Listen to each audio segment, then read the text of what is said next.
Good morning, everyone. At this time, we just ask all students and staff just to maybe put down any cell phones or anything that's distracting us at this time, things out of any music out of our ears. And we ask you that we come together as a school community in a prayerful moment to be attentive to what we're going to talk about today. So last week we said there's a tone of our reflections that a lot can happen in 7 days, and that was referring to Holy Week. But here we are looking at that again. A lot can happen in 7 days. On Easter Sunday, we celebrated the risen Lord, and we'll be talking about that throughout the Easter season. Today is Earth Day, which we pray for our common home. But also yesterday around 7:30 in the morning, our spiritual leader, Pope Francis, died after 12 years of being our spiritual leader in the Catholic faith and around the world. So this morning we're just going to do a special tribute to him and just to give a little bit more information, and most importantly to come together as a school community at Our Lady Mount Carmel to pray for the repose of his soul and for the future decisions. So we're just going to show you some slides here. And so we know that he was the first South American Pope. He's the first Jesuit Pope. And when he became a bishop in Buenos Aires, he actually refused to live in the bishop's palace or the bishop's house.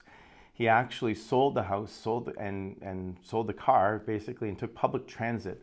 And on his way into his duties as a bishop, he would stop and work with the most vulnerable and the most poor. And that's what we remember about him. If anything, he was a servant of mercy, a servant of stewardship and humility. He's best known for his compassion. He walked with the poor and the marginalized people in the world. He embraced the outcast. And he was known for his infinite mercy, what God shows to us every day. And he showed that everybody was capable of receiving that mercy. In fact, some of the images I was watching the last couple of days are the images of his humility, washing the feet of prisoners, inmates, and for people of different non-Christian religions as well. He really brought people together as a sign and a light for the church. And he chose the name Francis because of St. Francis of Assisi, for his profound humility and his service to the Lord. And on Sunday, his last Easter Sunday in St. Peter's Square, he came out with a message. He came out to the world and says, "Be light in a world filled with evil and darkness." And he asks us to illuminate our hearts and help us deal with the darkness by how we believe in God. So it was amazing how on Easter Sunday he came together and brought all those people together, got out in the balcony and prayed that Easter message of sign of light and sign of hope.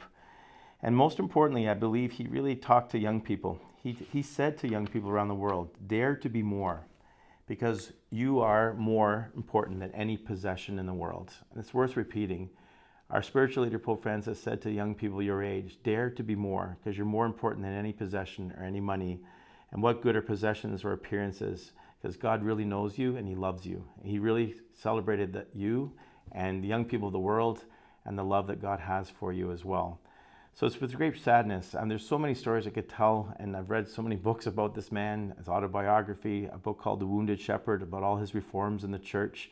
And whether you stood for what he believed in or not, we know that this man was a spiritual leader in every sense, with his humility and love of the poor. He says our church is a church of the poor and a people's church. He even encourages priests to get in there and smell like the sheep and get dirty and down to the business of the poor, working with them and celebrating the life and the dignity of every human being. So today as a community, we'll pray, and we ask you to pray for the repose of Pope Francis, and we just conclude now with his last public appearance.